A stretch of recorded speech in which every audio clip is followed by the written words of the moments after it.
Let's start with Ganga Mata ki Jai.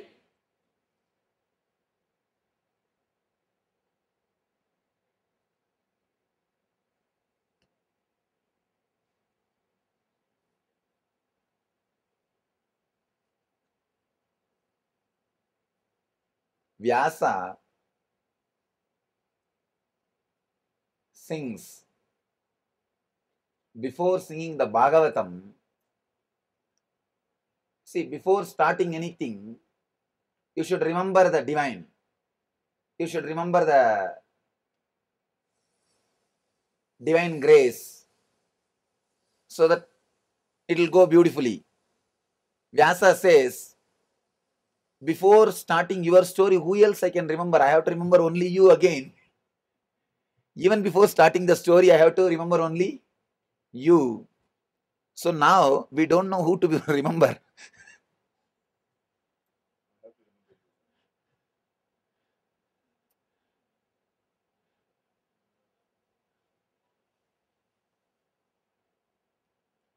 I think we should remember the energy which landed as Nityananda. Only that can guide us. Let it be very clear. Just like you all, I am also going to listen. I promise. Just like you all, I am also going to listen. Because I don't know. I also don't know what is going to come out or what way it is going to express itself. Let you be very clear. Just like you all, I am also going to listen. So I also bow down to the energy which landed as Nityananda and let that energy guide and do the whole thing as it wants.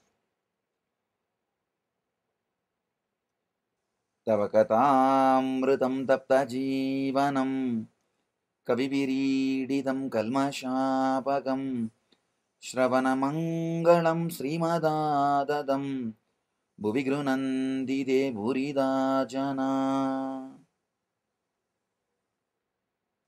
Nityanandam Paramasukadam Kevalam Jnanamurtim Dvandvaditam Gagana Sadrisam Tattvamasnyadilaksham Ekam Nityam Vimalamachalam Sarvadi Sakshibhutam Bhavadidam Drigунarahitam Sadgurum Tam Namami. Let's start with the birth. Let me describe exactly the experience of birth. I do not want to add my commentary to it now. Let me describe the experience itself. Maybe later on I'll give the explanation. The experience itself is really wonderful. There was no duel or two things first, like a darkness covered by darkness.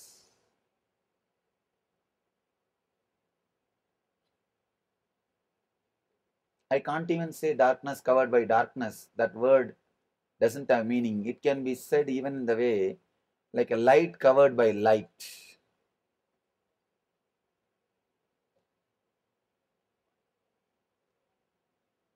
There was no experience, experiencer and experienced separately. There was only one consciousness, which is intelligent, which is alive, and which is enjoying itself. Understand? The consciousness is such, it is alive, and it knows it is alive, and it enjoys just being alive. Sat Chit Ananda. Sat means it is alive. Truth. Chit means it knows it is alive. Means it is conscious of its life, its existence. Ananda means it is enjoying its own existence.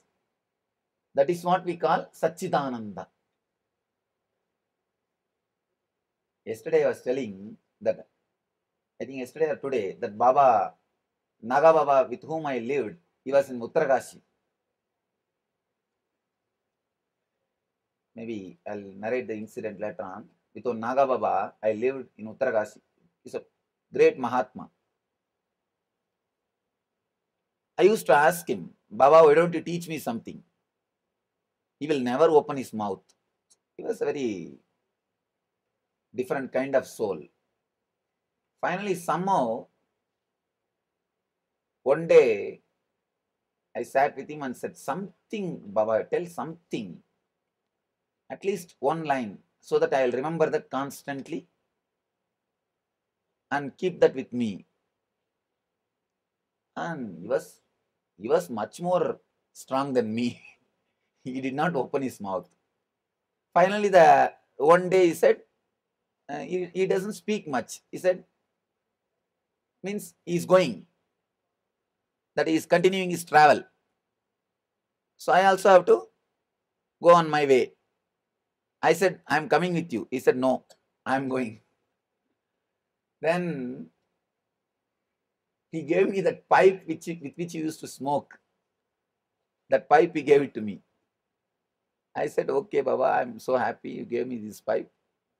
I kept that pipe with me for quite a long time. I don't know after that what happened to that pipe. I asked him, this pipe may be, it can get lost. Tell me something which will not be lost. I'll carry it with me always. Some one line, one word, one teaching, something. Something, tell me. He was not opening his mouth. I said, all right, next, whatever word you are going to utter, even if you say, fool, get lost, I'll take that word as a mantra. Whatever you are going to say now, open your mouth, at least you will say goodbye. Because now we are going to depart. That word I'll take it as a mantra. Then he started laughing and he said one beautiful line, Deham Naham Koham Soham. Whole Vedanta, just in one line. Deham Naham, I am not the body. Then Koham, who am I? Ask, you will experience Soham, I am the whole. I am everything. Deham Naham Koham Soham.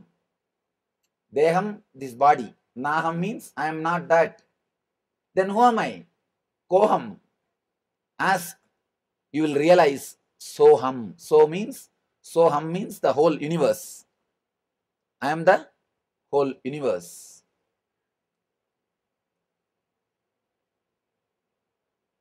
When he said that word, I just took it as a big gift, prasada.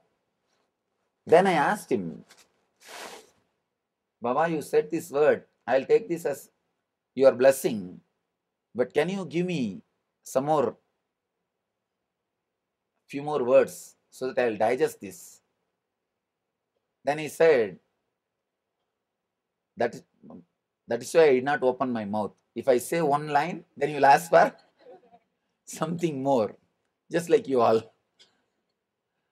Then, of course, he did not speak.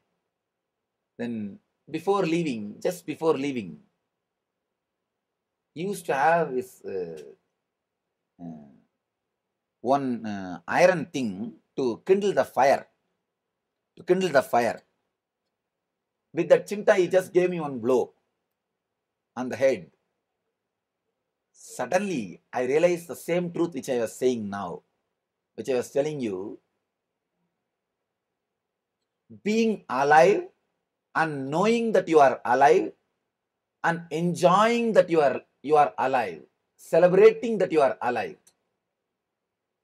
Being alive knowing that you are alive, enjoying, celebrating that you are alive. Sat, Chit, Ananda. Being alive is Sat, truth. Knowing that you are alive is consciousness. And enjoying, ecstatic, the celebrating that you are alive is Ananda. In the deep sleep state, you are there. Sat is there. You are alive. But Chit is not there. You don't know you are alive. That is why the sleep is not Samadhi. That is why sleep is not Samadhi. That is the difference between Samadhi and sleep. You are alive, but you are not aware that you are alive. Not only being alive, being aware that you are alive and enjoying that you are alive is Ananda, Satchidananda. First, it was just the Satchidananda, nothing else. I was conscious, I was alive, and I know I was alive, and I was just enjoying that I am alive. I exist. Suddenly, in a very vague way, one small light, please understand I am explaining frame by frame what happened during my birth. During my birth, frame by frame what happened, I am explaining for biography. Later on, I'll explain the every frame. The first frame was a light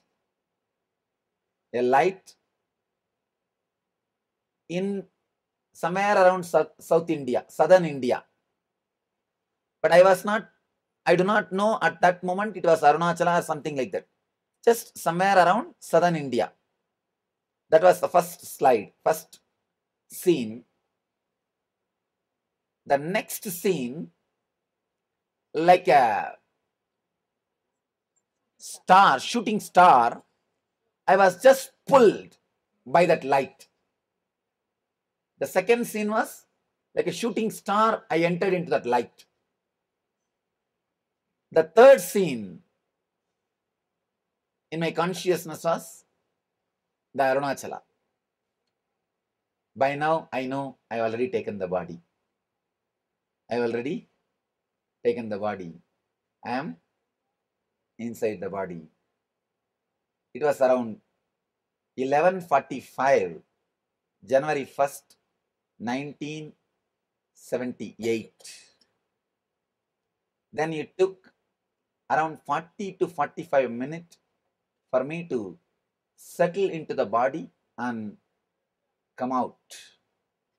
So according to doctors, the time is something like a 12:30. But according to me, 11:45. 11:45 of January 1st. That was the time. First, the Arunachala appeared in the consciousness, in the inner space. And the moment I saw the Arunachala in the inner space, I know the body is, I have assumed the body, or I entered into the body.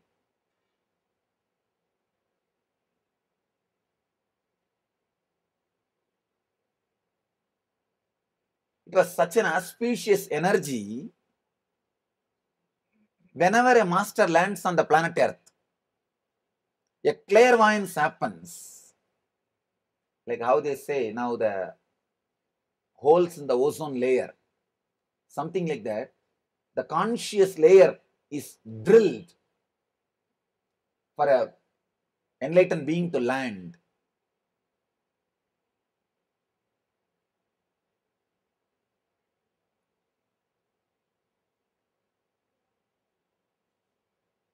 I can describe this scene like a Whenever a clairvoyance lands on the planet Earth, whole planet Earth celebrates. The whole existence celebrates. That is what they describe metaphysically. All the gods and goddesses land and celebrated the Krishna's birth. That is what they mean when they say, these great masters, when they took birth, all the gods and goddesses showered flowers, they landed and celebrate. This is what they mean. Means such an auspicious energy happens on the planet Earth. The whole existence celebrates. The whole existence celebrates.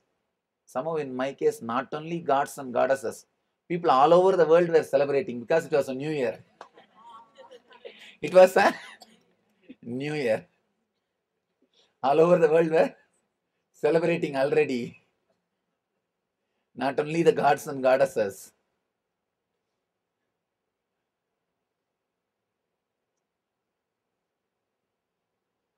Because such an auspicious energy lands on the planet Earth.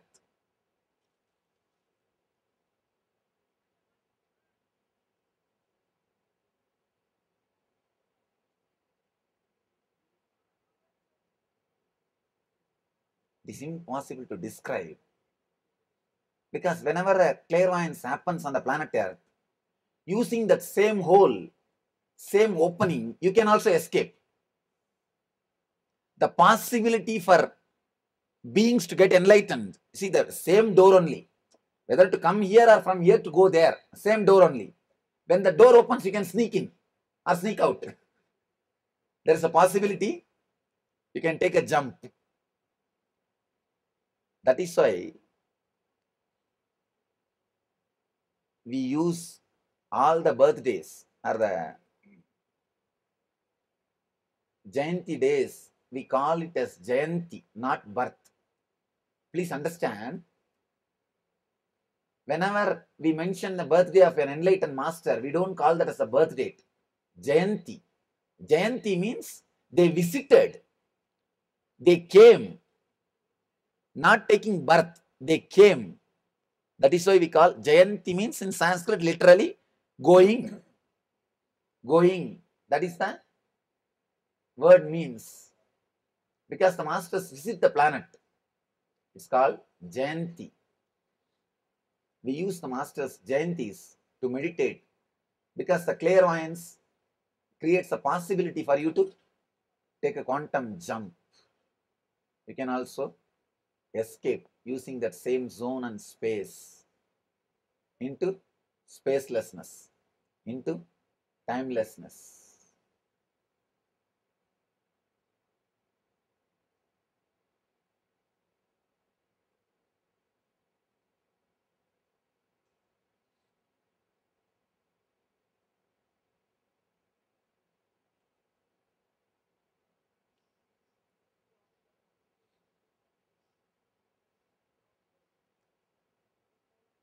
It was again Ashtami Tithi, the 8th day, and Krishna Ashtami means the towards the new moon. From full moon to new moon is Krishna Vaksha. From new moon to full moon is Sukla Vaksha. Is a Krishna Vaksha. What do you call in English? Moon waning. The 8th day of moon waning. Krishna Vaksha Ashtami.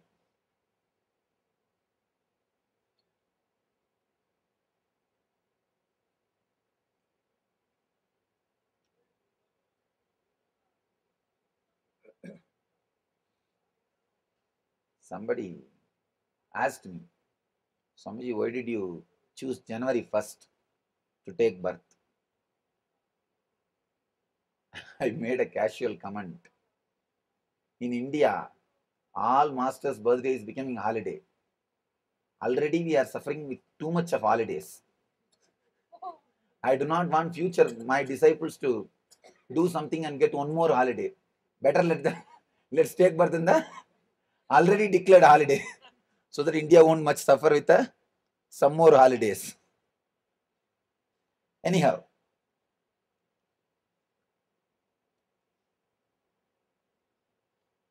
Within 45 minutes, I became aware of the body after the body came out. I could feel very clearly that I am conscious of the whole happening. I was not unconscious. I was conscious of whole happening.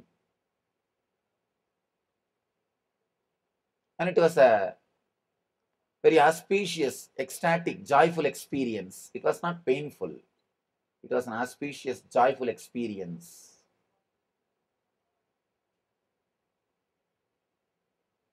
My mother also said that it was a very easy delivery. She was also saying, very easy delivery.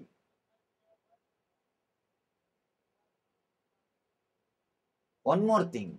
This is the very beautiful experience which I am sharing first time.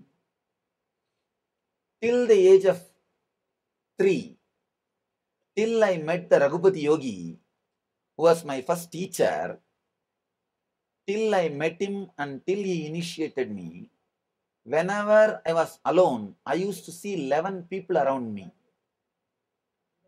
Whenever I was alone, whether I was put in the bed or any time, I used to see 11 people around me.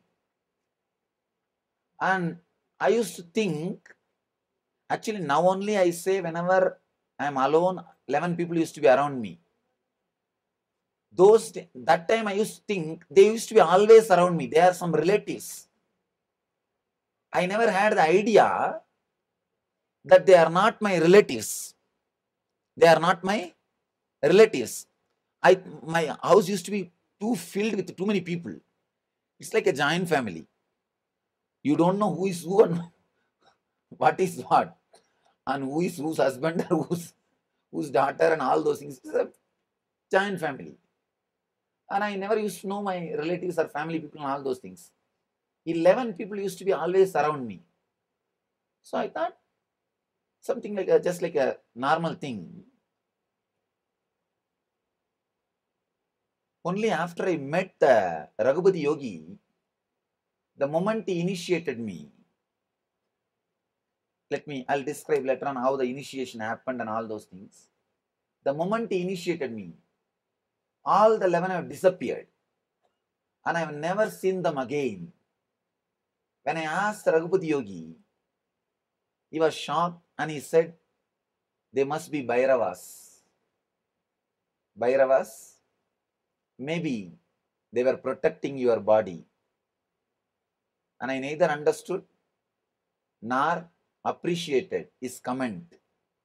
I neither understood his comment nor appreciated what he meant. And I just left it. In my young age, I used to have a notebook in which I'll write all these stories which I hear from the saints or some instructions. This Raghupati Yogi is a person, very meticulous person. Whenever he teaches me something, he will force me to write down. Anyhow, fortunately, my mother preserved all those notebooks. We got the notebooks, now it is in the ashram. We should thank her for preserving all these beautiful relics. She has preserved the whole thing, because after I left the house, the family went through a lot of change. Means the house shifting from place to place. Some 3-4 places they shifted the house. She did not protect the furnitures or all the other things which she had in the house. But she protected all these things very carefully. Actually, in the notebook, I have written in my own hand, maybe around the age of 10 or something, about this 11 Bhairavas also. Before eating, I used to do morning puja. In the puja time, I will repeat this, all the God's names. In that, I used to repeat these 11 Bhairavas names. Because this Raghupati Yogi said, later on when I read Sharada Devi's life, I realized Sharada Devi was also protected by 8 Sakis of Devi when she was a baby. When she was a baby, 8 Sakis of Devi, 8 attendants of Devi used to be always with Sharada Devi. She says, only when I read that I understood the comment of this Raghupati Yogi. Earlier I was neither able to understand nor able to appreciate. Actually, I asked Raghupati Yogi, then why did they disappear now? He said, now they have handed over you to me because now I am taking care. There is no need for them to be here. That's the reason they are not around you. They are not here physically. This Raghupati Yogi is one of my great inspiration. I can say he is a first teacher. Even though he himself is not an enlightened person, he happened in my life for a purpose. I can say my whole physical strength I vow to him. My body is able to be alive and hold the enlightenment. See, enlightenment is like a bringing some 3-4 elephants into this small hut. What will happen to this hut? Like that only enlightenment. But still my body is alive, active and talking to you means that single soul, Raghupati Yogi, is responsible. I remember him really with great respect and gratitude because at the age of 3, he chose me. I neither know about yoga, nothing. He chose me. Actually, he used to stay in the same street where my house was there, where I was born and brought up. In that same street, he used to stay. So, he was a close friend of my father and grandmother and everybody, the whole family. He was born and brought up in Burma. In that time, Burma was not separate place. Burma was almost like India. And he stayed with the Tibetan Lamas also for quite a long time and learned this yoga and all those things with them. He himself is an adept, master in yoga. I can say few things about him as an introduction. Of course, if you read the biography, you would have read.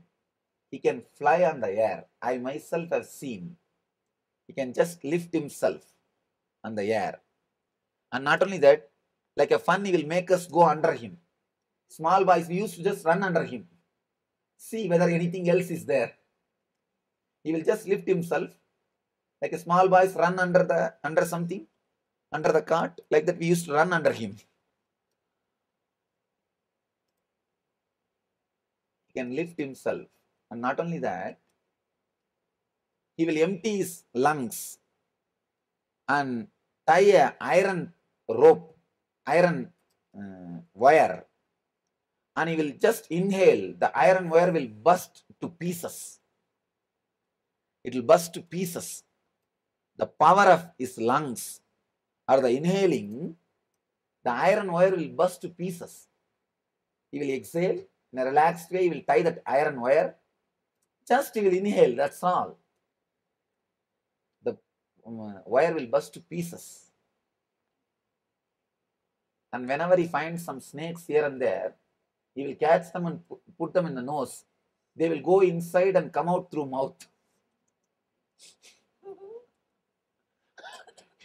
He will do all sorts of game. He is an adept in yoga. Adept in yoga. And not only that, when he eats something, after eating, he will just do something he will just snap. And simply, in 2-3 seconds, the whole food, actually he will just take the intestine out and clean it. I don't know how he is doing and all those things. If disciples, actually some disciples, if they bring food and force him to eat, he never usually eats. If they force him to eat, he will eat in front of them just to console them out of compassion. The moment they go away, he will do something 2-3 seconds near the mouth, and just the whole intestine he will bring it out and wash it clearly with water and put it back. Impossible to comprehend all these things. It's an adept in Ashtanga Yoga and a master. I can say maybe the Parashakti has sent him to prepare my body or to prepare the body to hold the enlightenment. From the age of 3, actually, he will come to the house, he will stand below and shout. He is the first person who started calling me Samyar, means Swami. Because of him, everybody has started calling me Swami. Around the age of 3, I don't know what he meant by calling me Swami, or what he understood, or what, we don't know. He used to call me Swami. In Tamil, Samyar Paya means, I can't translate. It's a very slang way of addressing a small boy. I'll come down. He will take me to the main temple, the Arunachala temple. Make me do that all sorts of yoga practices, 3-4 hours. And finally take me to a nearby hotel and get me coffee and food. Actually, that is the only reason I used to go to tell you honestly. After that, he will take me to the hotel. Nothing else matters. And he's a nice, very nice person. You can relate with him so well, and very loving person. Very loving. All sorts of magic he will do. Bringing chocolate, anything. And if I say that I will not come, no, today I am not coming. Then he will say, I'll give you chocolate. Or something he will tell. I'll give you this, I'll give you that. And moreover, only in the initial level, something like 6 months only, I will not come on all those drama. After seeing his materializing power and all, naturally the love and respect started growing. Love and respect started growing. The relationship became little intimate. Maybe around the age of 5, he materialized the conch. Still it is in our ashram. He materialized the conch. The full conch he materialized and gave me. That was the time I asked him for the initiation. That was the first time I asked him for initiation.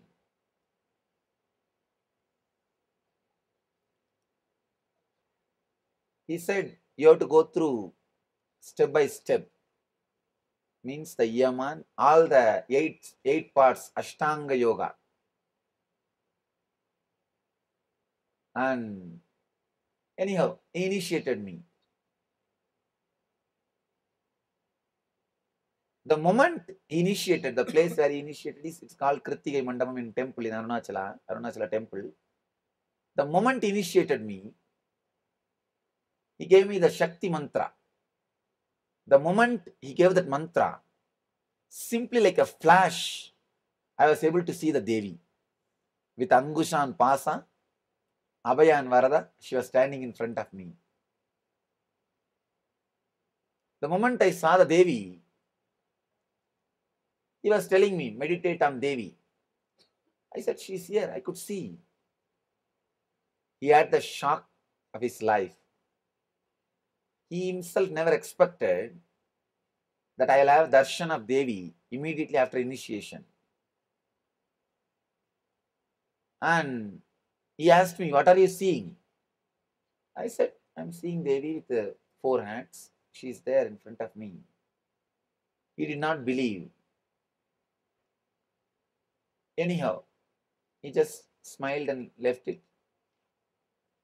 But I was filled with joy and ecstasy. When I went back to the house, I picked up a stone, picked up a nail, just heated the nail with beating. I made like a small chisel out of the nail and started carving what I saw. Whatever I saw, I carved on that stone. It took many days for me. Finally, somehow, I finished. Even then, I was not satisfied with the finishing. There was one friend who used to do this carving. I went and asked him to do little, asked him to help me.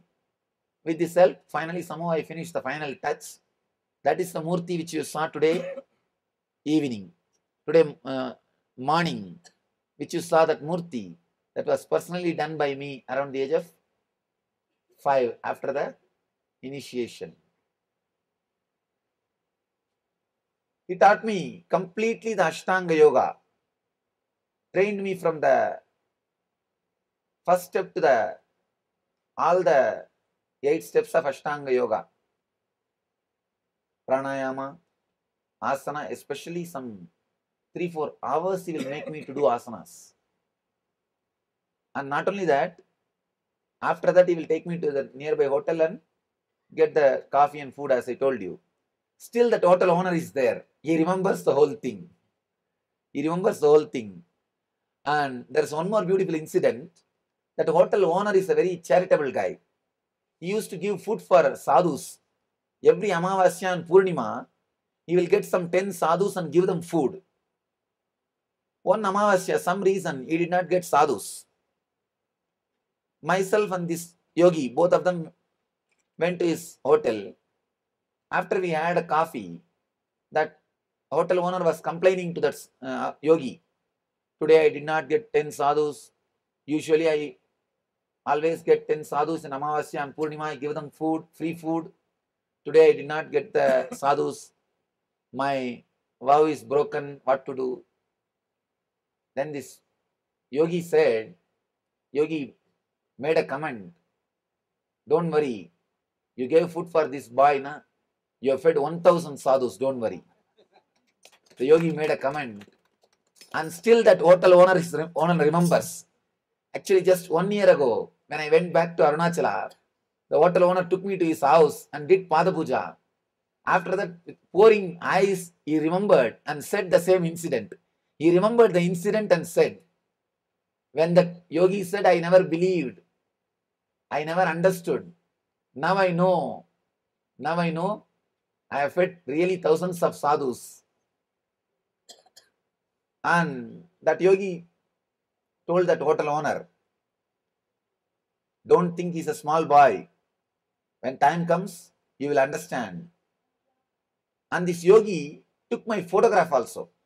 See, in Indian villages, photography is not so popular, especially in those days. 20 years ago, photography is not a big, not an easy thing. It's a very big thing. And one more thing, still I remember, the camera will be like half of this room size. There will be a black curtain. That guy will get into that curtain and do damadama, dimidimi, some sound. And after 3 hours, he will come out. You have to be sitting for half an hour. And when he will take photo, you don't know. And it's a big job. And a lot of money also. At least 100 rupees those days you have to spend. Nowadays, photography has become very easy. 100 rupees you will get camera itself. In those days, this yogi took money from the hotel owner only to take the photograph. And naturally, the hotel owner will ask, even I was asking, why did you take photograph? Why do you want to take a photograph? But actually I was enjoying because being photographed is a big thing. Being photographed is a big thing. I asked him, why do you want to take the photograph? And so much of spending so much of money. And that hotel owner also asked him, why do you spend so much of money and take this photograph? That yogi did not answer. But after the photograph came, in a paper, he wrote, when time comes, whole world will thank me for this photograph. He wrote these very words in Tamil. He wrote these very words in Tamil and put that paper into that photograph, with that photograph, and gave it to me. Still we have photograph and the paper both in our ashram. That's the first photograph which you will be seeing, me sitting like this, maybe the age of 9. That's the first photograph you will be seeing. And this yogi used to teach me all these practices. Actually will make me climb on the pillars, on the stone temple pillars, holding one hand. I used to ask him, why are you making me doing all these things? He'll tell me, this is the age to do all these things. This is the age to do all these things. Actually, Ashtanga Yoga can be practiced only before the age of 14. Now I really understand Ashtanga Yoga is designed for the people, that is the syllabus for the people who are in Gurukul before the age of 14. That is not the syllabus for the people who are starting after 14. I tell you, now I can very clearly understand why that yogi was training me in Ashtanga Yoga at the age of, from the age of 3. Actually, my whole physical strength I vow to him. It's just because of his training. Hours together I used to do yoga. He will make me stand the topsy-turvy with Sirasasana, headstand for 1 hour, 2 hours. He will make me stand until he will tell me, till I come back, be like this. And he will go away somewhere. And I should be sitting because I have to have my coffee now. I have to have my coffee or toffee, whatever. So for that, I'll be standing there. And moreover, some of the relationship got developed between me and him. Because of that, I started obeying him. Whatever he says, I started obeying him. And he's also very nice, funny guy. And he will do whatever I want. If I don't want to go to school, I'll tell, hey, today we will call him as Guru. Guruji, today I don't want to go to school. My maths teacher has given me homework. Just see that he doesn't come to school. And he will tell, all right, I'll take care, and the teacher will fall sick. Simply he will fall sick. The teacher will fall sick. This guy will do anything for me. And whatever I ask, it will be done. Simply it will be done. Because of that, whatever he says, I also used to do. Whatever he says, I used to do. Very intimate relationship. Actually, he used to tell me, this whole thing you have to finish learning before 14. I always wondered why. Actually, Ashtanga Yoga can never be learned after 14. Anybody who learned Ashtanga Yoga after 14, they only know the techniques, they can never have experience.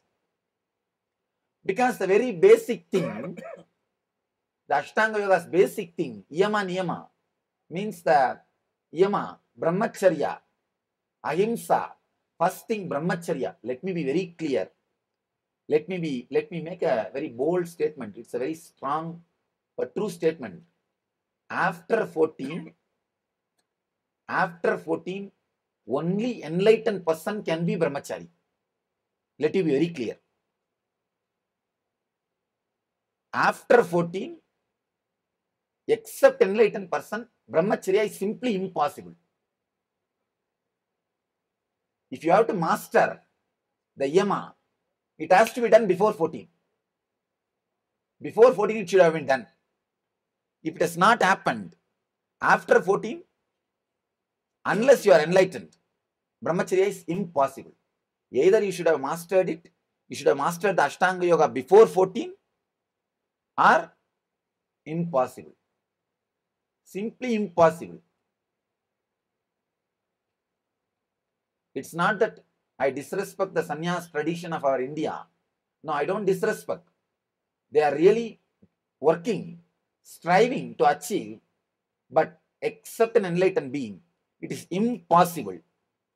I'm making a very bold statement for the sake of record. Let it be recorded. Just for that I am making. But it's a truth. It's a 100% truth. Anybody wants to refute, I can stand for this statement. After 14, only an enlightened person can be brahmachari. Otherwise, it is impossible. So, Ashtanga Yoga can be mastered only before 14. Before 14 only Ashtanga Yoga can be mastered. Otherwise, it is impossible. I always tell this, even our ashram brahmacharis. I tell them, till enlightenment, brahmacharya is impossible. You are unmarried,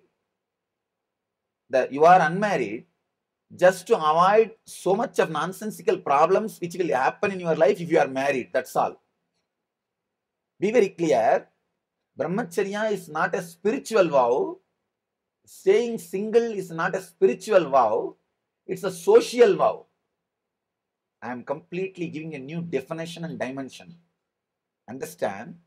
I am breaking few strong ice layers. I tell these brahmacharis, I be very clear. Now you are single, because if you get married, the thousands of headaches and the problems, nonsense which you have to go through, just to escape from that, you are a single. But do not carry the guilt that brahmacharya is not happening in you. It will happen only when you become enlightened. I tell them very clearly. It will happen only when you become enlightened. So do not give spiritual importance to it. It's only a social law. And one more thing I tell them, do not think that married people are all living happily. There are more than 90% married people are also living as a celibates. And let you be very clear about the insider secrets. And do not think married people are all living as they want, or as you think. These unmarried guys are all thinking that married people are all living as they want. It's not. It is not true. If I have to break the ice openly, this is the truth. I tell them, do not think the other shore is green. Let me be very clear. Only the people who are sitting in this shore, they think the other shore is green. But the people who are on the other shore, they are thinking this shore is green.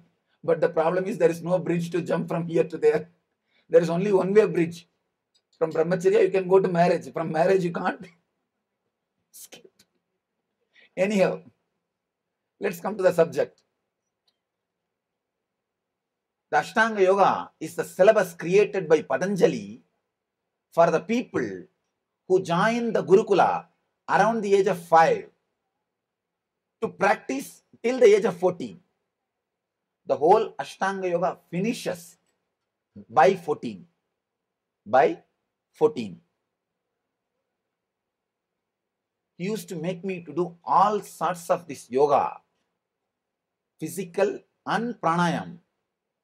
Of course, above all, making me meditate, constantly meditate, asking me to concentrate on different chakras and meditation, different syllables, mantra, working with sound. He is such an adept in sound. He will just make few sounds. Dogs, the far away, actually something like 1 furlong away, the dogs which are there, they will just come running towards him. I have seen, he will just sit in his place and make few sound. It will not be even like a dog's voice. Just that sound. Dogs will come running towards him. He is such an adept in handling the sound. And I have seen him doing all sorts of things. He will break a stone with a sound. He will take a stone and hold in his hand, just create some sound in the throat. and that sound will feel like as if a hammer is hitting, and the stone will be there as a two-piece. You will give it in the hand. You will just take a stone near the mouth. That you will create a sound. The sound will be the same sound of like a hitting the hammer.